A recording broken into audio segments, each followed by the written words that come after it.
Next up, Billy Barnum. All right. I'm going to do for you tonight a short story by Edgar Allan Poe, and it's well, it's not a very well-known story. I guess a lot of people haven't heard of it. It's called The Shadow, and it is probably one of the most terrifying things I've ever read in my life. And it's, well, it's, he's prophetic in a way. It's about the plague, and there is a,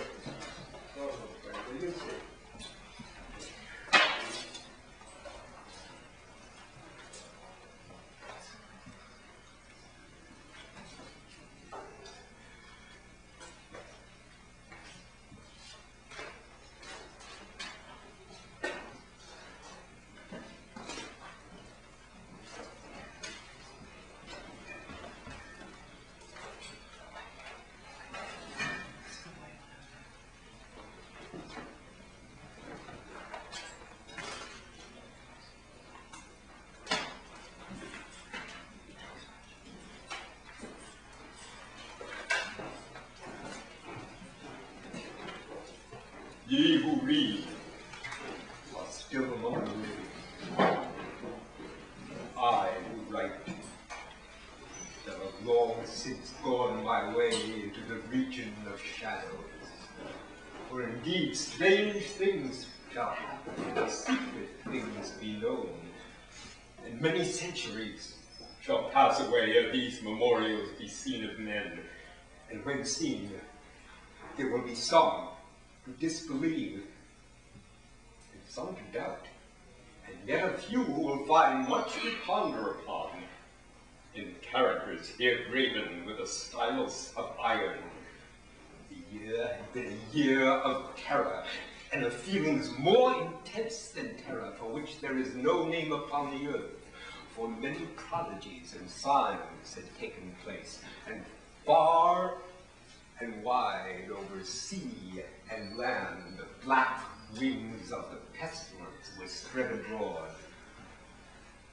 To those, nevertheless, cunning in the stars, it was not unknown that the heavens wore an aspect of ill, and to me, the Greek Oimus, among others, it was evident that now had arrived that alternation of the 794th year, when at the entrance of Aries, the planet Jupiter is co-joined with the red ring of the terrible Saturnus. The peculiar spirit of the skies, so I mistake not greatly, made itself manifest not only in the physical orb of the earth, but in the souls, imaginations, and meditations of mankind. Over some flasks of the red Chian wine, within the walls of a noble hall, in the dim city called Ptolemy, we sat at night, a company of 7, and to our chamber there was no entrance, save by a lofty door of brass. The door was fashioned by the artisan Corinus, and being of rare workmanship, was fastened from within. Black draperies likewise in the gloomy room shut from our view the moon, the lurid stars, and the peopleless streets. But the boding and the memory of evil, they would not be so excluded. There were things around us and about which I can render no distinct account, things material and spiritual, a heaviness in the atmosphere, a sense of suffocation, anxiety, and above all, that terrible state of existence which the nervous experience when the senses are keenly living and awake, meanwhile the powers of thought lie dormant. A dead weight hung upon us, it hung upon our limbs, upon the household furniture, upon the goblets from which we drank. All things were depressed and borne down thereby, all things save only the flame from the 7 iron lamps which illumined our revel. Up themselves in tall, slender lines of light. They thus remain burning, all pallid and motionless. And in the mirror, which their luster formed upon the round table of ebony at which we sat, each of us there beheld the pallor of his own countenance, and the unquiet glare in the downcast eyes of his companions. Yet we laughed and were merry in our proper way, which was hysterical, and we sang the songs of the Anacreon, which are madness, and we drank deeply, although the purple wine reminded us of blood. For there was yet another tenant of our chamber in the person of young Zoilas, dead, and at full length he lay enshrouded, the genius and the demon of the scene. Alas, he bore no portion in our mirth, save that his countenance, distorted with the plague, and his eyes, in which death had but half extinguished the fire of the pestilence, seemed to take such interest in our merriment as the dead may haply take in the merriment of those who are to die. But although I, Linus, felt that the eyes of the departed were upon me, still I forced myself not to perceive the bitterness of their expression, but gazing down steadily into the depths of the ebony mirror, sang with a loud and sonorous voice the songs of the son of Chaos.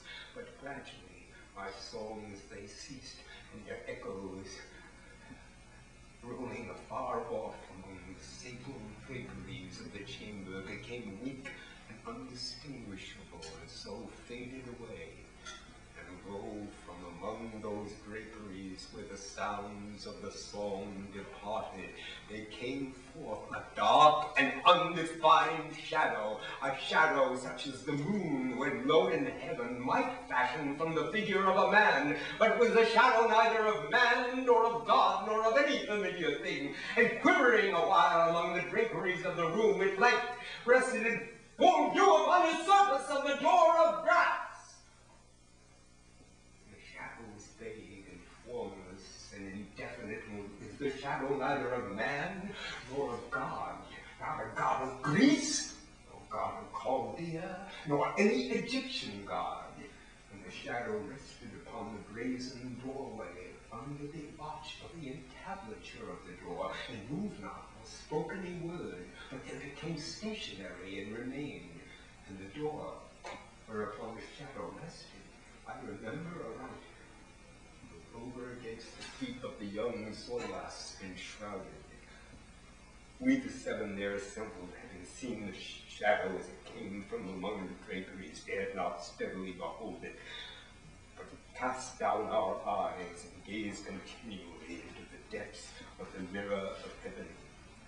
At length I, O Highness, speaking some low words, demanded of the shadow its dwelling and its appellation, and the shadow answered, I am shadow, I am shadow, I am shadow, and my home is near to the catacombs of Ptolemy, and my home is near to the catacombs of Ptolemy, and hard by those dim fades of Eleusium which border upon the foul Caronian canal. And between the seven stock from our seats in horror and stand trembling and shuddering aghast.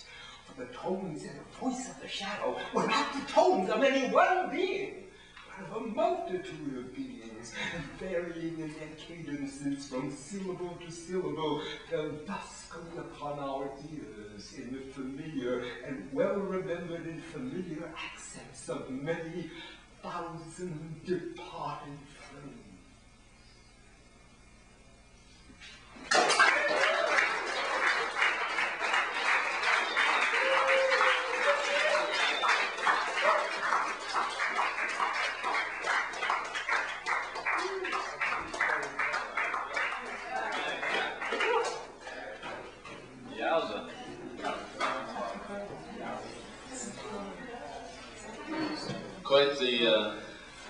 Quite the reading of Poe there. Never seen anything quite like that. Billy Barnum.